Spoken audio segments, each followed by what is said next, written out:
नमस्कार। इतिहास में एक ऐसा युद्ध जिसने भारत के इतिहास को बदल दिया। जब भी आप याद करते हैं पानीपत के तीसरे युद्ध को तो आपके दिमाग में एक तारीख आती है 14 जनवरी 1761 की। 14 जनवरी 1761 का दिन इतिहास में एक ऐसे युद्ध के रूप में जाना जाता है जिसने आने वाले समय का इतिहास पूरी तरीके से बदल दिया।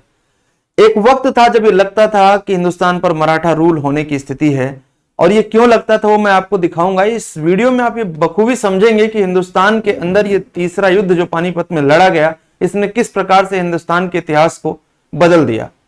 किस प्रकार से मराठे पाकिस्तान बॉर्डर तक पहुंचने के बावजूद भी, जो आज का पाकिस्तान बॉर्डर है, वहां तक पहुंचने के बावजूद भी हिंदुस्तान पर राज नहीं कर पाए और आगे अंग्रेजों का राज हिंदुस्तान पर हुआ। एक ऑल इंडिया एम्पायर नहीं बना सके मराठे। इसके पीछे की एक कहानी बहुत प्यारी है। इस युद्ध को समझना आपके लिए बहुत जरूरी है। हमने देखा है, आप में से तमाम साथी हमारे सिर्फ ये समझते हैं कि पानीपत का तीसरा युद्ध 1761 में हुआ, लेकिन क्यों हुआ उसके सभी कारणों पर हम इस वीडियो में चर्चा करेंगे। आइए समझते हैं एक एक करके, लेकिन उससे पहले यह समझना जरूरी है कि जिसे हम मराठा साम्राज्य कह रहे हैं उसकी जड़ें कहां से कहां तक थी। तो आप देख सकते हैं आपके सामने एक इमेज है, एक मैप लगा हुआ है, और इस मैप में मैं आपको दिखा रहा हूं। तो आप देखिए, दक्षिण भारत से लेकर के और जहां तक आपको ये दिखाई दे रहा है इस पर्टिकुलर ऊपर पॉइंट तक नॉर्थ में, और गुजरात में बिल्कुल समुद्र के किनारे से लेकर के इधर, ये मराठा एम्पायर आपको दिखाई दे रहा है। डायरेक्टली या इनडायरेक्टली, डायरेक्टली या इनडायरेक्टली कहने का क्या मतलब है यहां पर, यदि मराठे पुणे में बैठ करके बंगाल के नवाब से चौथ इकट्ठा कर रहे हैं या सरदेशमुखी ले रहे हैं, तो इसका मतलब है कि इनडायरेक्ट रूल इनका यहां पर है।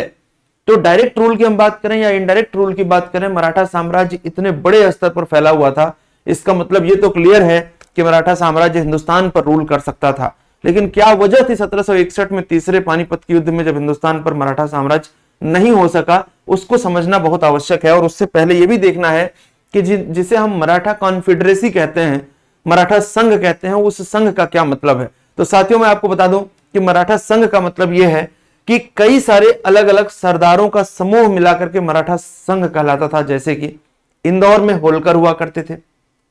आप देखिए जरा इस मैप को ध्यान से।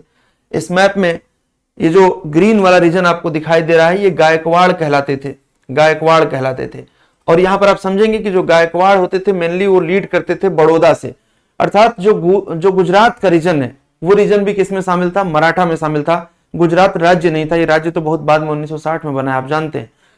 इसी प्रकार से आप देखेंगे तो जो आपको यहां पर मैप में ये ब्लूइश एरिया दिखाई दे रहा है, ये सिंधियों का रीजन था, और सिंधियों के बड़े अच्छे संबंध राजस्थान के राजपूतों से थे। इससे लगता था कि एक तरफ जाट और एक तरफ राजपूत, ये दोनों एलाई होंगे किसके, मराठों के।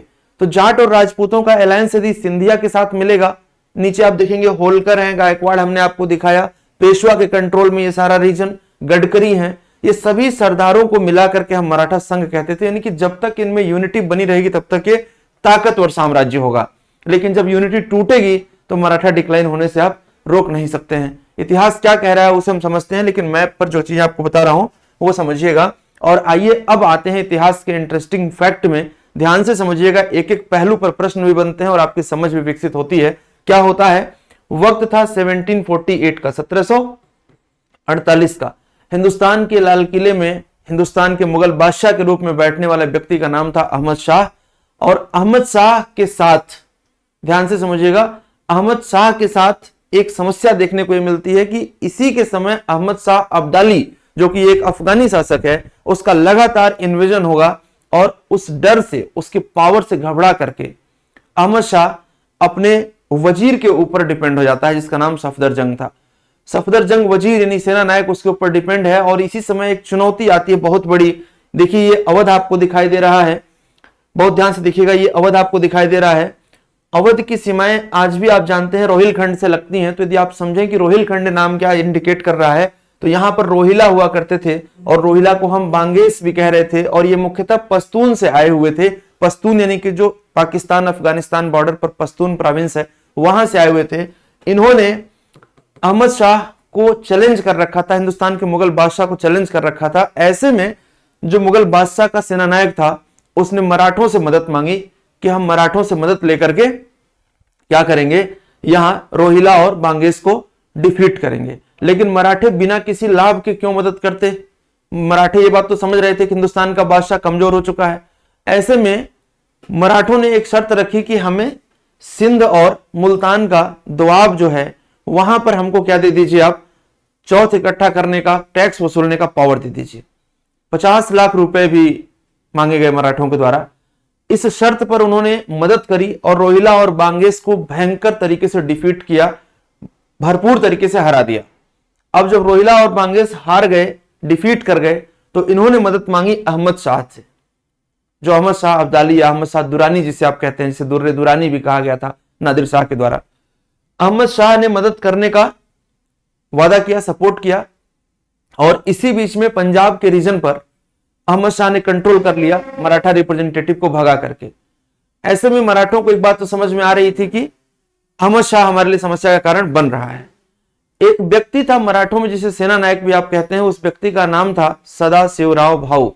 सदाशिवराव भाऊ को माना जाता था कि ये विदेशी आक्रमणों से निपटने में एक्सपर्ट हैं, कहीं पर भी हारेंगे नहीं। इसी विश्वास के साथ सदाशिवराव भाऊ ने बालाजी बाजीराव को यह भरोसा दिलाया कि हम चाहें तो आपको दिल्ली के तख्त पर बैठा सकते हैं। और वक्त था 1759 का। 1759-60 में दिल्ली के तख्त पर बैठा हुआ शाह आलम सेकंड हर जगह अपनी मदद के लिए तैयार था कि हमारी मदद कर दो, हम तो बहुत कमजोर शासक के रूप में बैठे हैं। और ऐसे में मराठों को लगता है कि 1761 में यदि हम हमला करते हैं, आगे बढ़ते हैं, अहमद शाह अब्दाली के द्वारा कैप्चर किए गए पंजाब को रीगेन कर लेते हैं, तो दिल्ली हमारी है। और दिल्ली के तख्त पर 1761 में युद्ध जीतने के बाद हम क्या करेंगे, बैठा देंगे पेशवा को, और पेशवा हिंदुस्तान का बादशाह होगा। इस उद्देश्य के साथ सदाशिवराव भाऊ पूरी कॉन्फिडेंट थे कि हम इस युद्ध को जीतेंगे ही जीतेंगे, हारने का कोई संभावना नहीं है। जब इतनी ताकतवर फोर्स मराठा जो गुरिल्ला वार की ट्रेनिंग से फुलफिल्ड आर्मी लेकर के चल रही है, उसके बावजूद भी हारते क्यों हैं, तो इसके कुछ तो कारण रहे होंगे। और इमेजिन करिए कि यदि ये जीत गए होते तो हिंदुस्तान के तख्त पर 1761 के बाद शायद कोई मुगल बादशाह नहीं बैठता और पेशवा का शासन होता। तब आप कहते कि हिंदुस्तान पर मराठों ने राज किया। लेकिन 1761 में हुई मराठों की हार ने यह तय कर दिया कि ना मुगल बादशाह मजबूत है, ना ही मराठे मजबूत हैं, और ना ही अफगानियों ने शासन किया। और उस समय अंग्रेज भी इतने मजबूत नहीं थे कि यह क्लियर था कि अंग्रेज शासन करेंगे। यानी कि वो एक ऐसी स्थिति थी हिंदुस्तान के इतिहास में जो बिल्कुल ब्लैंक थ्रोन की बात करती है कि हिंदुस्तान पर इतिहास में आगे चल करके राज कौन करेगा, लेकिन जिसके पास शक्ति होगी और कंसोलिडेशन का तरीका होगा, स्ट्रेटजी होगी, वो राज करेगा। तो क्यों हुई हार समझते हैं। देखिए, जो पानीपत का तीसरा बैटल है, ये तो आपको पता है कि 14 जनवरी, मैं डेट लिख देता हूं, कई बार हमारे साथी परेशान हो जाते हैं। तो 14 जनवरी 1761 को ये युद्ध शुरू होता है। और ये युद्ध किसके किसके बीच में होता है, ये मराठों के बीच में होता है, मराठा एम्पायर के बीच में होता है, जो मैंने आपको दिखाया, और अफगान फोर्सेस जो कि लीड कर रहा था अहमद शाह अब्दाली। तो अहमद शाह अब्दाली और मराठा फोर्सेस में। आइए अब कारणों पर बात करते हैं। कारण क्या है। सबसे पहला कारण ये समझ में आ रहा है कि मिस्टेक्स ऑफ सदाशिवराव भाऊ। ये बात मैं इस तरीके से इंडिकेट करता हूं कि यदि आप पीछे कोई परीक्षा क्वालिफाई किए हुए हैं और आपको ओवर कॉन्फिडेंस हो जाए कि नहीं, आने वाली परीक्षा भी हम क्वालिफाई कर ही लेंगे, और आप अपनी तैयारी को बहुत अच्छी ना रखें, आपको लगे कि नहीं हमारी तैयारी पिछली बार अच्छी थी तो इस बार भी अच्छी है, बिल्कुल ऐसा ही मिस्टेक सदाशिवराव भाऊ से होता है। अहमद शाह अब्दाली की आर्मी को अंडर एस्टिमेट करना, और इस अंडर एस्टिमेशन ने भयंकर हार का सामना कराया। कई हजार लोग मारे गए, एकदम से तबाही मच गई, और इवन खुद भी इनकी डेथ वहीं पर होती है। इसके बाद दूसरा जो पॉइंट है साथियों, वो कह रहा है कि lack of unity amongst Maratha cadres. जो मराठा सरदार हैं, जो हमने आपको बताया, उनमें कहीं ना कहीं यूनिटी की अभाव थी, एकता का अभाव था। और ये एकता का अभाव आगे और देखने को मिलेगा, जिसका फायदा अंग्रेज भी उठाएंगे, लेकिन उसका शुरुआत आप देखते हैं कि यहीं से हो जाता है। इसके बाद जो सबसे बड़ा कारण दिखाई देता है वो ये है कि पानीपत की लोकेशन से सबसे नजदीक यदि कोई बैठा हुआ है तो जाट बैठे हुए थे और राजपूत बैठे हुए थे, जो कि मैंने आपको बताया कि ये मराठा सरदारों के अलायंस थे। अलायंस इस बात पर थे क्योंकि हिंदू मुस्लिम कॉन्फ्लिक्ट का जो कारण बनता है वहां पर ये अलाइज थे, और इन्होंने वादा किया था कि हम पानीपत के तीसरे युद्ध में आपका साथ देंगे, मराठों का साथ देंगे। लेकिन वक्त आने पर ये जाट और राजपूत दोनों ही पीछे हट गए। यह भी एक बहुत बड़ा कारण बना कि पानीपत की सबसे नजदीकी लोकेशन पर बैठे हुए राजपूत और जाट पीछे हट जाते हैं, जिससे कि मराठों को हार का सामना करना पड़ता है। इसके बाद जो हमने आपको बताया कि अहमद शाह अब्दाली की आर्मी जो थी वो वेल ट्रेंड थी और बहुत अच्छे घोड़े लेकर के लड़ना जानती थी। उतनी ट्रेंड आर्मी के साथ साथ मराठा कमजोर थे उनके सामने, और यही अंडर एस्टिमेशन था सदाशिवराव भाऊ का। इसके बाद एक सबसे इंपॉर्टेंट पॉइंट क्या निकल करके आता है, मैंने आपसे क्या कहा कि रोहिला और अवध ये दोनों ने किसको ज्वाइन कर लिया, अब्दाली को। तो रोहिला और अवध जब दोनों ज्वाइन कर लिया अब्दाली को, तो फिर ज्यादा पावर किसके पास हो जाएगी, अब्दाली के पास हो जाएगी। तो यह भी एक कारण बना।